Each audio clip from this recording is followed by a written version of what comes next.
సరే, ఇక మనము ఈ వారం స్థానిక అంశాల గురించి మాట్లాడుకుంటుంటే ప్రతిరోజు పేపర్ చూసినా ఇటు పరిపాలన చేస్తున్న వాళ్ళు అటు అపోజిషన్లో ఉన్నవాళ్ళు బీటలు వాడిన ప్రాజెక్టులు వీటి మీదే డిస్కషన్స్ చేస్తున్నారు. మనము మీడియా ద్వారా చూస్తే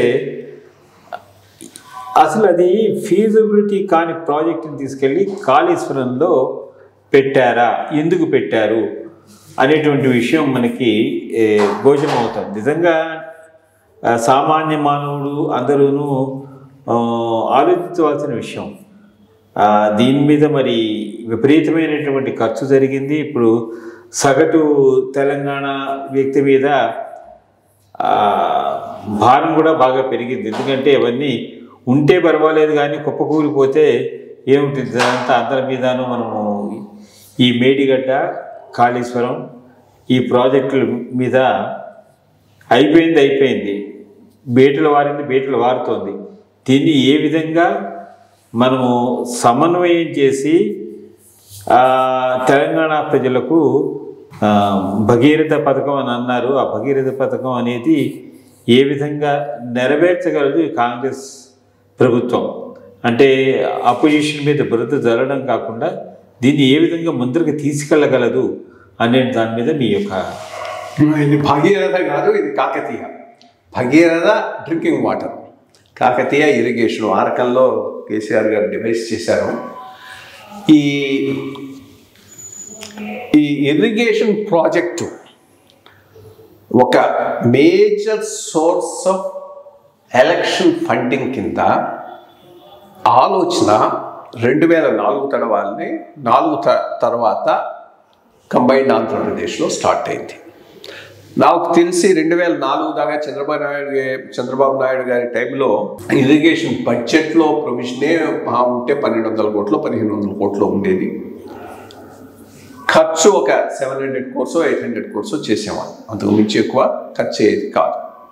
సడన్గా దీనిని జలయజ్ఞం ధనయజ్ఞం అనే దాంట్లో మార్చేసి విపరీతమైన లెవెల్కి తీసుకుపోయిన credit or discredit Rajasekhara Reddy గారికే దక్కుతుంది. అంటే రైతు పేరు చెప్పి దోపిడీ చేయటం అనేది అప్పటి నుంచి పెద్ద ఎత్తున స్టార్ట్ అయింది. దీనికి ఆర్జుడ్ ఆఫ్ కోర్స్ అంతకుముందు మహారాష్ట్రలో అప్పుడు ఇరిగేషన్ మినిస్టర్ ఉండేవాడు, ఇప్పుడు బీజేపీ ఎన్సీపీలో ఉన్నాడు అజిత్ పవార్ అని.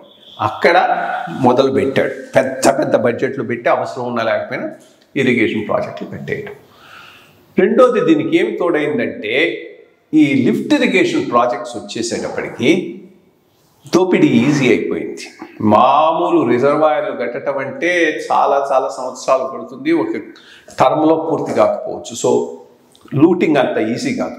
ఇవైతే 1-2 సంవత్సరాలు పూర్తి చేసుకోవచ్చు. కాంట్రాక్టర్తో మాట్లాడుకుంటే వీళ్ళు టామయ్యే లోపలనే దాన్ని స్వాహా చేసేయచ్చు. సో ఈ ఒకటి పెద్ద ఇంపార్టెంట్ వీటి కింద వచ్చాయి. ఇక ఈ 2 తెలుగు రాష్ట్రాల్లో అప్పటి నుంచి రైతు పేరు చెప్పి దోపిడీ చేయడం అనేది పెద్ద ఎత్తున స్టార్ట్ అయింది. ఆ పైన ఆఫ్టర్ బైఫర్కేషన్ ఆల్సో. దాని పరాకాష్ట కాళేశ్వరం నన్ను అడిగితే, అది దాంట్లో ఏమి డౌట్ లేదు. ఒకటి, lift irrigation by it self is not wrong, because ఇక్కడ ఎస్పెషలీ తెలంగాణలో ల్యాండ్ బైలో ఉంది, గోదావరి కృష్ణ కింద పోతుంటాయి, లిఫ్ట్ చేయాల్సింది. కానీ మోస్ట్ అప్రాప్రియేట్ లిఫ్టింగ్ జరిగిందంటే నా దృష్టిలో జరగలేదు.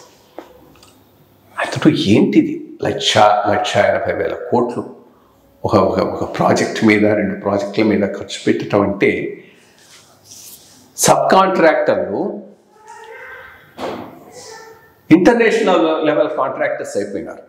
ఐ మీన్ ఎంత డబ్బు కిక్ బ్యాక్స్ ఇవ్వటం, దాంతో ఒక పెద్ద లాబీ ఒకటి స్టార్ట్ అయింది. సో అవసరం ఉన్నా లేకపోయినా వీటిని పెట్టడం. నేను 2 వచ్చిన ఎగ్జాంపుల్ ఇస్తాను, ప్రాజెక్టు అది పేరు చెప్పను.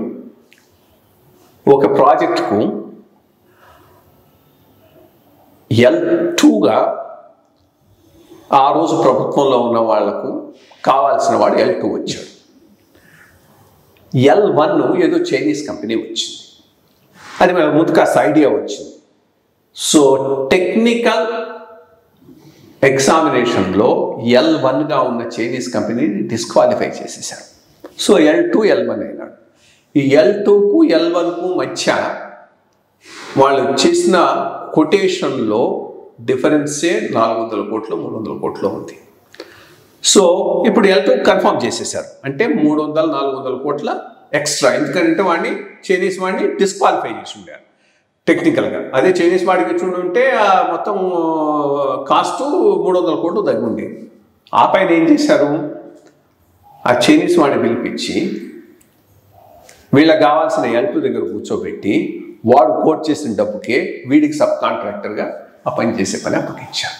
సో అంత లెవెల్లో పొలిటికల్ మ్యానిపులేషన్ ఇరిగేషన్లో డబ్బులు చేసుకోవటానికి జరుగుతూ వచ్చింది.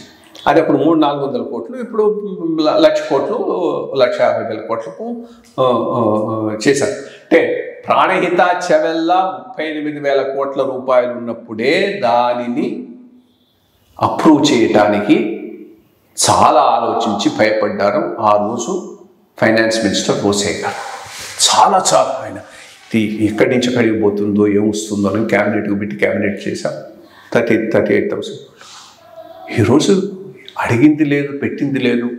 విచ్చలవి లోకల్ సెంటిమెంట్స్ను రెచ్చగొట్టి అధికారంలోకి వచ్చి మాకు అడ్డు లేదనుకుంటూ ఇటువంటి కార్యక్రమాలు. రెండోది, సరైన టెక్నికల్ నాలెడ్జ్ ఉన్నవాడిని పనిచేయకుండా మనమే ఇంజనీర్లం అయిపోయి, మనమే అడ్మినిస్ట్రేటర్లం అయిపోయి, మనమే కాంట్రాక్టర్లం అయి ఇక్కడ కొట్టు అక్కడ చేయి ఇక్కడ చేయని చెప్పడం.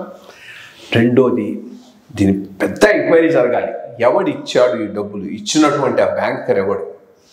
బికాస్ దీంట్లో రిటర్న్స్ లేవు, స్టేట్ గవర్నమెంట్ వాళ్ళ రిసోర్స్ నుంచి పే చేయాలి. అటువంటి వాటికి గవర్నమెంట్ బ్యాంకు లోన్ ఇచ్చింది, ఎట్లా ఇచ్చింది, దాని మీద కూడా ఎంక్వైరీ జరగాలి. ఇక్కడికి ఇదే కాదు, లేకపోతే ఆ డబ్బు లేకపోతే ఇంత లెవెల్లో పోవటానికి కూడా వీలు ఉండేది కాదు. సో ఇది పెద్ద పెద్ద పెద్ద స్కామ్.